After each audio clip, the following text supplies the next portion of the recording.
Welcome back to DXB today, where we're talking everything fashion. And it's not just about the ladies, because more and more men are taking an interest in the industry. And to talk about it, we got Varoin Marwah, fashion designer. Thank you so much for joining us on the show. Thank you for having me over. So let's explore that a little bit. Are men taking more of an interest in fashion? Because traditionally it was a very that's not for us.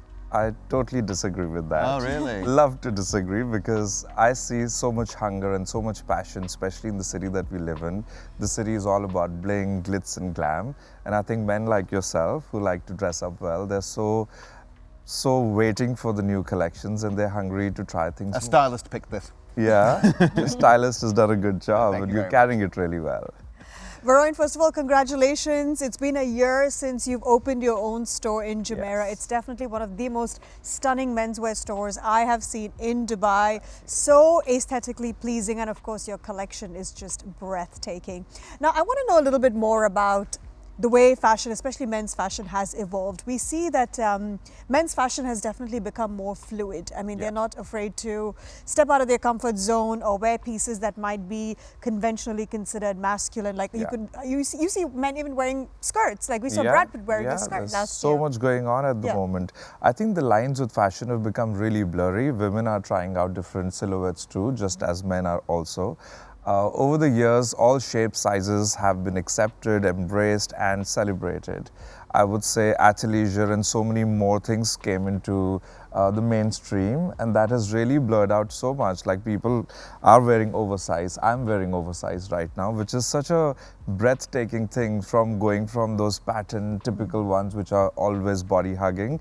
If you want to try something new, I think this is the time. I like what you said earlier about how the line between male and female fashion is kind of blurred right now. And sometimes the girls and I would have that little joke how we wish we'd be a man, because it's so much easier to dress a man. Do you agree? I absolutely do, and although I design for men predominantly, I have so many women who walk into the store wanting to buy menswear.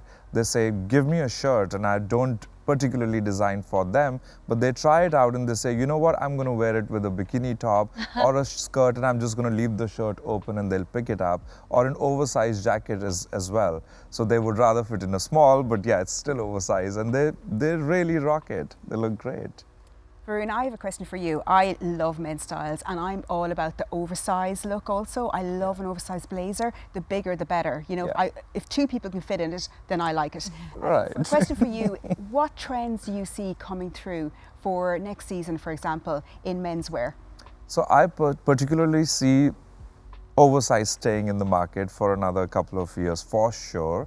Along with that, a lot of new colors have been embraced by men. Like, back in the days, we never saw men wearing hot pink or peaches, and those colors, mint green, all of that is a part of our clothing now.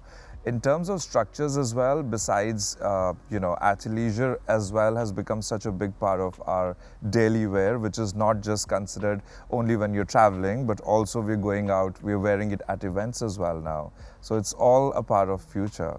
I mean, speaking of those events, Varoin, you have brought in a couple of fantastic pieces. Can you talk us through them a little bit? Sure. So these pieces have just been, brought in to showcase this sort of, again, the lines have been broken, the rules have been broken when it comes to menswear tuxedos. And back in the days, I remember we used to typically follow a black tuxedo, which had a typical lapel, a bow tie, my favorite designer, Tom Ford, his look, and also like a typical James Bond sort of a look.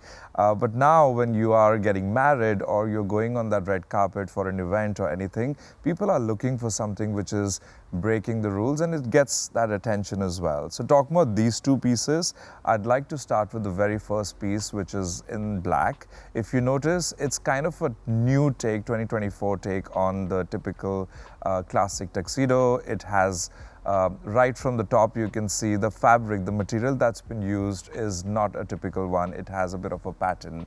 And then going along, you see that there is a rope sort of belt, which again is very, very different for a classic tuxedo to have. It's quite Victorian, isn't it? It is definitely. And also, if you notice, it's a double breast. It's not just a single button suit. Plus, the pockets have also gone from horizontal to vertical. So a lot has been experimented, and yeah, it's appreciated, and I'm glad that there is such a market for these things nowadays. Have you ever had a client come in with some outrageous request for a tuxedo? Like make it in bright blue, or I don't know. What's the most That sounds nice, actually. Yeah, really.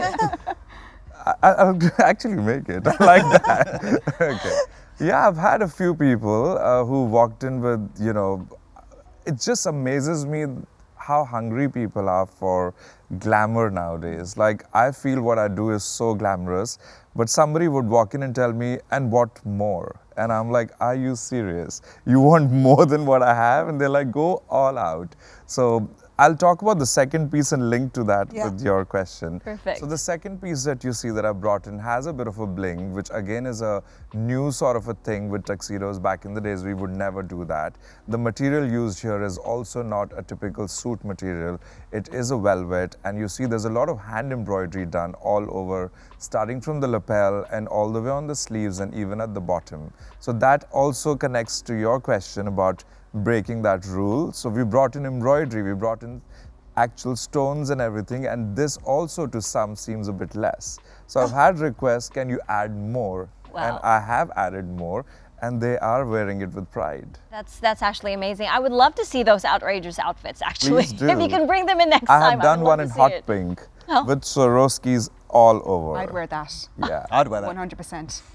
yeah. Well, Varoin, thank you so much for joining us on the show tonight. We Thank would you. love to have you again with, of course, all your other tuxedos. Thank you so much. Pleasure seeing you all. Thank you for having me over. Now, today's spotlight is on a ready-to-wear luxury brand changing the norms of fashion in the region with their unconventional and daring designs, offering luxury with a contemporary twist. This is Martin Victor from the House of Victor.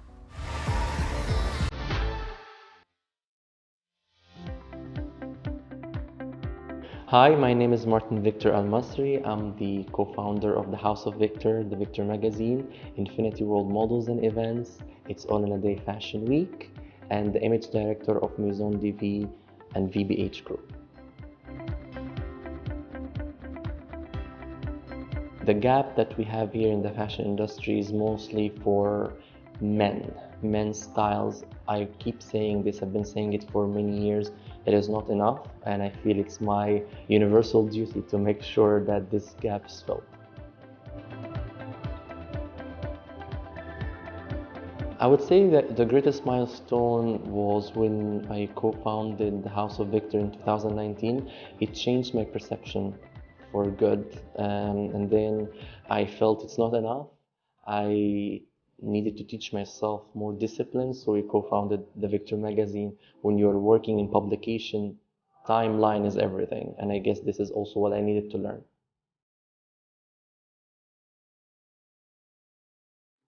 The thing with business is everyone focuses on the image, which is important, I have to say, but there's so much more to business. Discipline is one of them.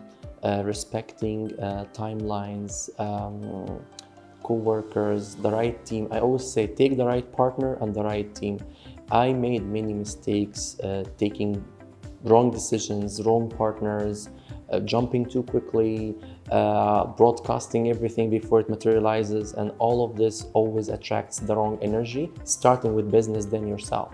So always have a plan, and you don't have to announce it until it becomes permanent, if I can say that. Dubai is an ideal place for everything.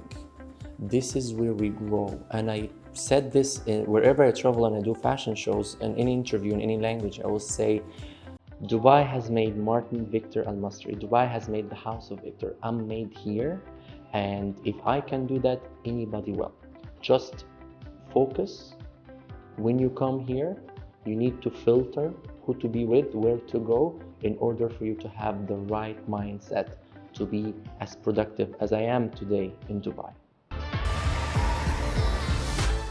Thank you very much to Victor and his house. But right now it's time for the daily roundup. What have you got for us? I'm so glad you asked, Faris. Still, we are talking fashion. The Dubai Fashion Week is returning to the Emirate next month, co-founded by the Dubai Design District, D3, and the Arab Fashion Council. Dubai Fashion Week returns to the global stage from Feb 4th to the 8th, 2024. This year's event will strategically kick off the global fashion calendar ahead of New York, London, Milan, Paris Fashion Week, a first of its kind in the region. I don't know about you guys, but I covered Dubai Fashion Week probably on this very channel about 10 or 11 years ago. I mean, that's how far back. And it looks so When you were only different today. 15? When I was just 10, actually. Irene, what is your take on Dubai Fashion Week? Well, I think, as I said previously, I think they're on to do great things. I mean, I remember when Fashion Forward was here. Do you remember Fashion Forward? Yeah. And I think it's changed over how many years to become what it is now.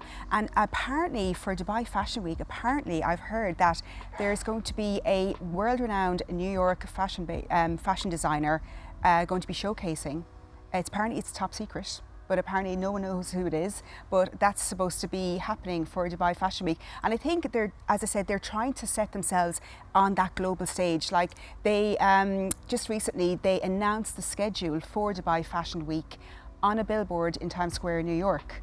So they're really putting it out there. And I think, you know, for them, you know, showcasing great regional designers like Dima Ayed, like the Giving Movement, Michael Cinco, all these great regional designers. It's a great platform for them, and I'm excited to see what they're going to do. I think from now it's just going to get bigger and bigger and better. I mean, Irene, I'm a layman when it comes to this, but I know like in films and TV shows, it's always like Milan, Paris, Yeah. New York.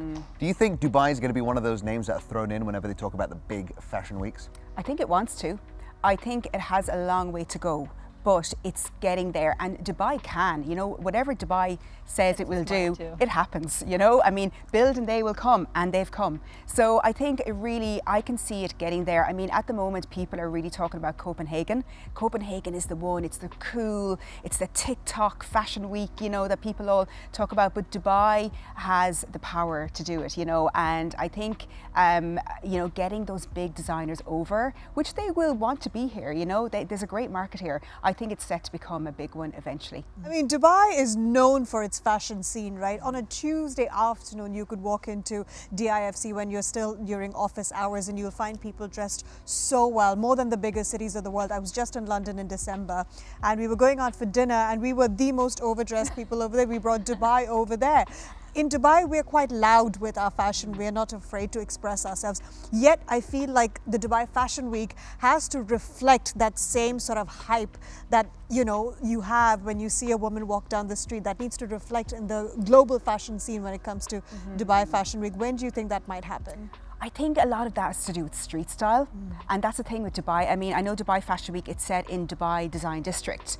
So, but when you're there, I mean, it's just seeing all the cool people. It's where they all hang out. I love going there and just people watching. Yeah. But I think all those other, like New York, you know, Paris, Milan, it's everyone, they're just on the streets walking. It's that, you know, I think it's just kind of like in one area at the moment. It needs to expand into the wider Dubai, and hopefully that will happen. But you know, when you do go down to Dubai Design District, sorry, you see it all there. Everyone, it's where they're all hanging out. They're all having their coffees. They're all taking photos. It's, you know, it's street style at its best there.